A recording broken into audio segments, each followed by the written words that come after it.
अब आप ये समझो कि उन्होंने राधा स्वामी नाम बताया, राधा स्वामी नाम जगाया। उस समय राधा स्वामी नाम में ताकत थी। ये कई पुश्तों तक चला। गरीब साहब हुए, उस समय भी रहा। शिवदयाल जी महाराज हुए तो उनके समय में रहा। भूरेलाल जी महाराज हुए, उनके समय में रहा। और हमारे गुरु महाराज ने नाम को बदल दिया। क्यों बदला? क्योंकि इनको ज़्यादा काम करना था, विश्वास इनको दिलाना था। आप समझो लोगों को, तो जैसे मान लो राधा स्वामी नाम चल रहा था। अब राधा स्वामी नाम को ही अगर चलाते तो जल्दी लोगों को विश्वास न होता। लेकिन जय गुरुदेव नाम जब उन्होंने रख दिया, कहा अब परीक्षा लेकर देख लो, और लोगों ने परीक्षा लेकर देखा। हर नाम को जो भगवान का जानते थे पुकार लिया, और जब नहीं मदद हुई, जय गुरुदेव नाम बोले तो मदद हो गई। बीमारी में, तकलीफ में फ़ायदा हुआ। हर जगह पर मरते समय मरने वाले के कान में बोले जय गुरुदेव नाम, प्रभु का नाम बोलो, जय गुरुदेव नाम, प्रभु का नाम बोलो। जो चिल्ला रहा था, रो रहा था, आँख खोल दिया और कहा कि वो जो यमराज के दूत आ गए थे, मार कूट रहे थे, सब हट गए। और एक सफ़ेद कपड़ा पहने हुए महात्मा हमारे सामने आ गए। गुरु महाराज को जो देखे हुए था, साफ साफ बताया बाबा जय गुरुदेव जी महाराज आ गए। गोदी में ले लिया, मैं उनके साथ जा रहा हूँ। कोई कह रहा पीछे पीछे जा रहा हूँ, कोई रोक नहीं रहा है, कोई नज़दीक नहीं आ रहा है। और जो भूत प्रेत बाधा से या बीमारी से बेहोश हो गया था, बच गए। ऐसे ऐसे जगहों पर इसी में आपको मिल जाएंगे, अनुभव वाले लोग बता देंगे। ऐसे ऐसे जगहों पर मदद हुई जय गुरुदेव नाम बोलने पर कि जब निराश हो गए, अब कोई विकल्प नहीं है, न जान बचने की, न माल बचने की, न आगे बढ़ पाने की, फंस गए बेचारे। उस समय जब बोले तो मदद हो गई। कोई न कोई रास्ता निकल आया, कोई न कोई विकल्प मिल गया, कोई न कोई बचाने वाला आ गया। बहुत सारे उदाहरण इस तरह के मिलते हैं। तो वक्त का ये एक नाम है, लेकिन ये नाम जो है वो वर्णात्मक नाम है, मुँह से लेने वाला नाम है। और एक होता है ध्वन्यात्मक नाम। इस ध्वन्यात्मक नाम को ही जितने भी संत आए सब लोगों ने बताया, तो वो है 5 नाम। 5 नाम है वो। तो ये जो दूसरे नंबर के गुरु होते हैं, अभी गुरु की चर्चा हुई आपसे, ये जो दूसरे नंबर के गुरु होते हैं वो शब्द पारखी होते हैं। शब्द पारखी, शब्द को समझते हैं, शब्द को छांट लेते हैं। सारे शब्द ये उतर रहे हैं, जगह जगह से आवाज़ आ रही है, लेकिन उसमें जो सार शब्द जाने बिना कागा हंस न हो, जिसको सार शब्द कहा गया उसको वो पकड़ लेते हैं। इसलिए वो शब्द पारखी कहे जाते हैं। कहा है ना, कहा गया है। देखो उदाहरण देकर इसलिए समझा रहा हूँ कि आप लोगों के समझ में आ जाए कि भाई ये लिखा पढ़ी वाली बात बता रहे हैं, सिद्ध कर दे रहे हैं। कहीं ऐसा न हो आप सोचो कि बाबा कोई नई चीज़ हमको बता के चले जा रहे हैं, इसलिए सब बात बता रहा हूँ आपको, उदाहरण देकर समझा रहा हूँ। कहा गुरु गुरु तो सब बड़े, कोई नाही छोट, शब्द पारखी महीन है और बाकी चावल मोट। मोटे चावल की कीमत कम होती है, देर में हजम होता है। बारीक चावल की कीमत ज़्यादा होती है, जल्दी हजम हो जाता है। ऐसे शब्द पारखी होते हैं। शब्द पारखी गुरु समर्थ गुरु होते हैं। वो शब्द रूपी नाम को बताते हैं, जिसको सुना जाता है, मुंह से नहीं लिया जाता है, मुंह से नहीं बोला जाता है, वो शब्द पारखी गुरु होते हैं। तो जब शब्द पारखी गुरु मिलते हैं तो जहाँ का जीव तहाँ पहुँचावा। कई तरह के गुरु बताए गए। माता पिता भी गुरु होते हैं, बहुत कुछ सिखाते हैं।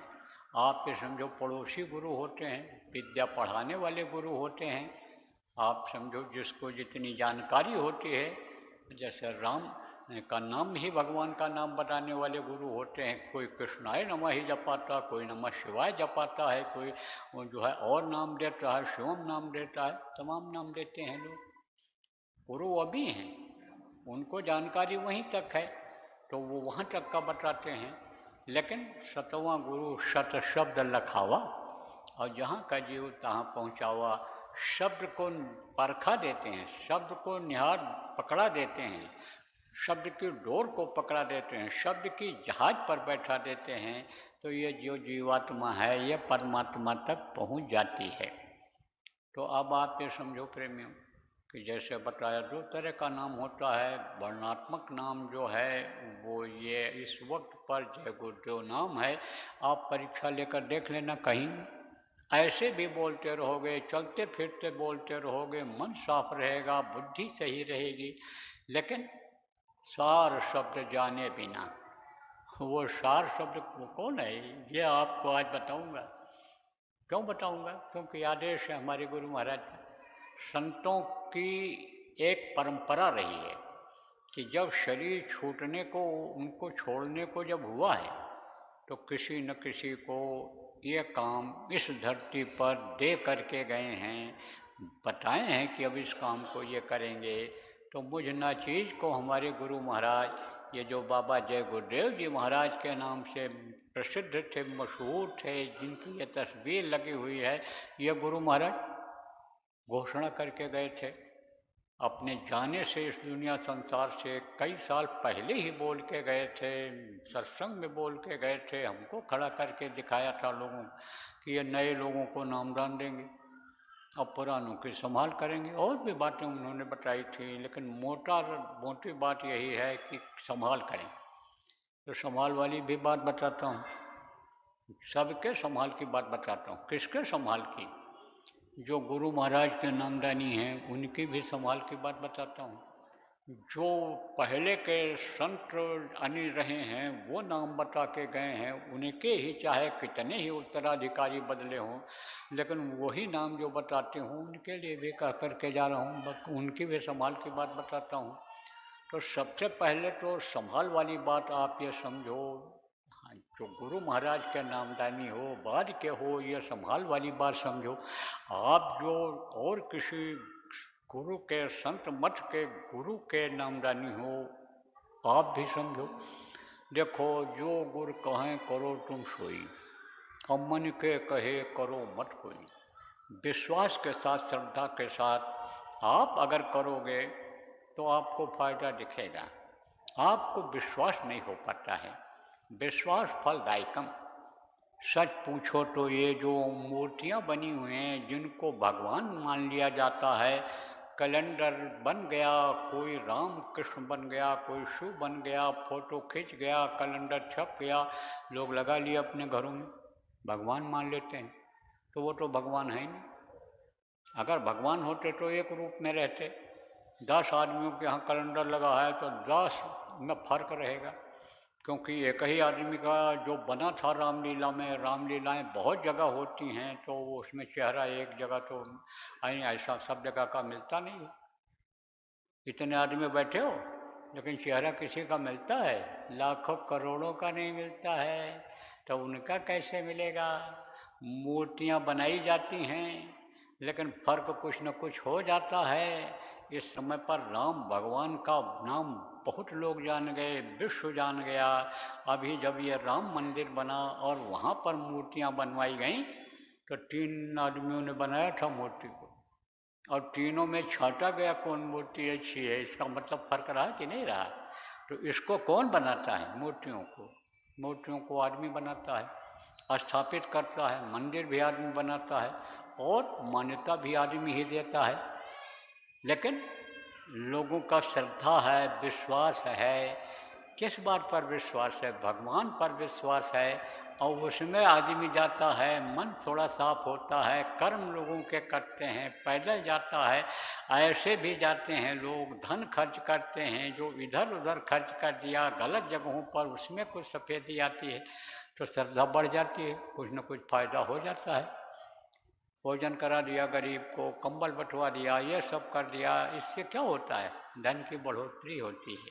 लेकिन जब बता रहा हूँ कि यहाँ का सब यहीं रह जाएगा, ऊपर कुछ नहीं जाएगा, तो कैसे इसका फायदा वहाँ होगा? इस पर विचार करने की ज़रूरत है। तो प्रेमियों, आप ये बात समझो कि ये जो आपको मैं बता रहा था कि ये श्रद्धा की बात होती है। तो आपके जो गुरु हैं, अब ये तो आप जानो कि समर्थ हैं कि नहीं हैं, इसकी पहचान आप करो। जहाँ गोस्वामी जी महाराज ने कहा कि बंदो हूँ गुरुपद कंज कृपा सिंधु नर रूप हर, नर के रूप में हरि हैं, भगवान है, परमात्मा है, परमात्मा की पूरी शक्ति है। देखा उन्होंने सतपुरुष की आरसी संतन की हे दें, लखना चाहो अलख को तो इन्हीं में लिख ले।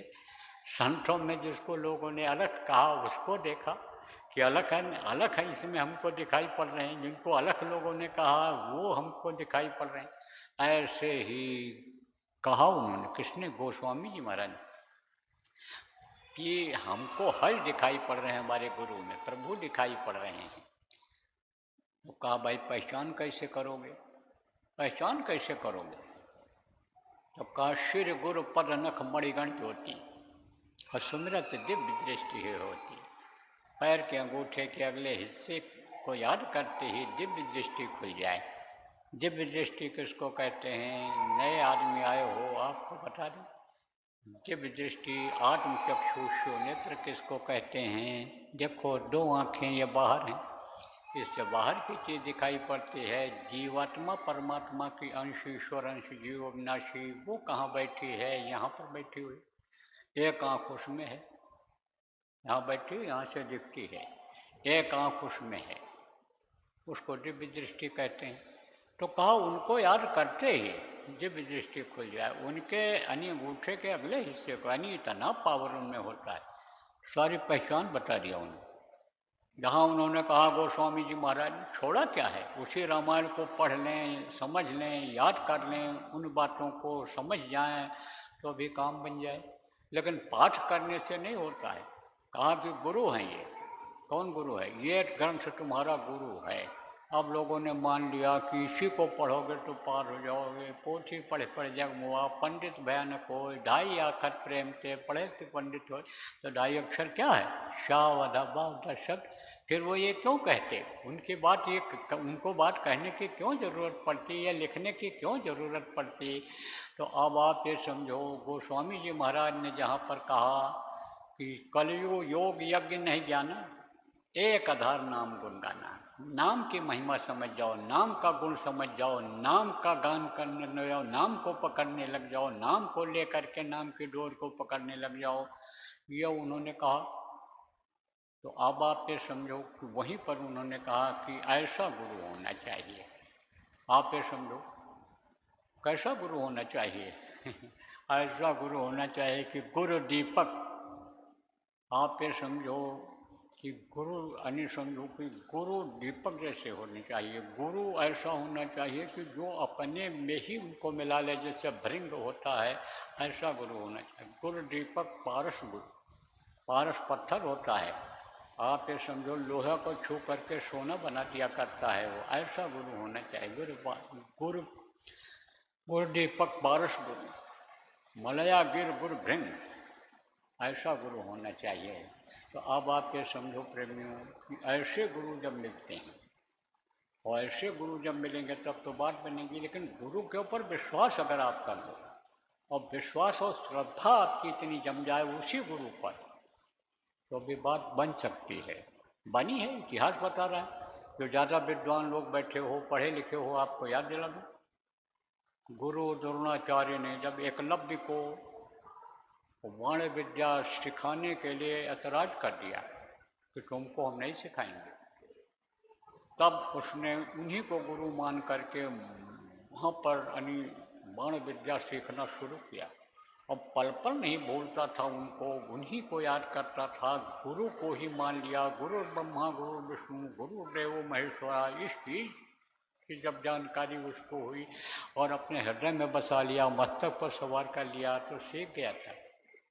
आपको बता दें, जा रहे थे यानी समझो कौन, जंगल में गुरु द्रोणाचार्य, उनके शिष्य लोग भी थे, तो कुत्ता भी उनके साथ में था। तो किधर से जा रहे थे? उसके कुटिया के किनारे से निकल रहे थे। रहता था वहाँ जंगल में, छोटे परिवार का था, छोटी जात कही जाती थी कोल भीलों की, उस जाति का था। तो निकल रहे थे तो कुत्ते को आहट लगी कि जैसे कोई यहाँ पर है, हमारे ऊपर हमला न कर दे।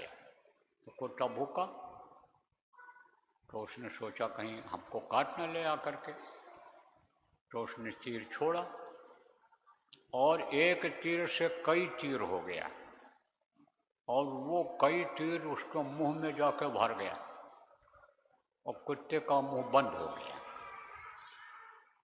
तब द्रोणाचार्य ने देखा तो कहा, है ये किसकी विद्या है? ये तो मेरी विद्या है, ये तो मैं जिसको बताऊंगा वही जान पाएगा, ये किसने यानी समझो कि इसका मुंह बंद किया। चले गए गुरु द्रोणाचार्य उसकी तरफ, खुश हो गया, कहा गुरु जी आए, भाग्य मेरे जागे, सतगुरु आए पाहुना, आज मेरे भाग्य जग गए। चरणों पर गिरा, लेकिन आशीर्वाद उन्होंने नहीं दिया। पूछा, कहा यह विद्या तुमने किससे सीखी? उसने कहा आपसे। बोला मैं तो तुमको ऐतराज कर दिया था, सिखाने से मना कर दिया था। कहा आपको मैंने सच्चे हृदय से गुरु मान लिया, आपको मैंने सर्वेश्वर मान लिया, आपको मैं गुरु का दर्जा दे दिया, तो जा पर जाकर सत्य सनेहू, ताहि मिलन में कश संदेह हो। फिर संदेह नहीं रह गया। कब? जब सत्य स्नेह हो गया उसके।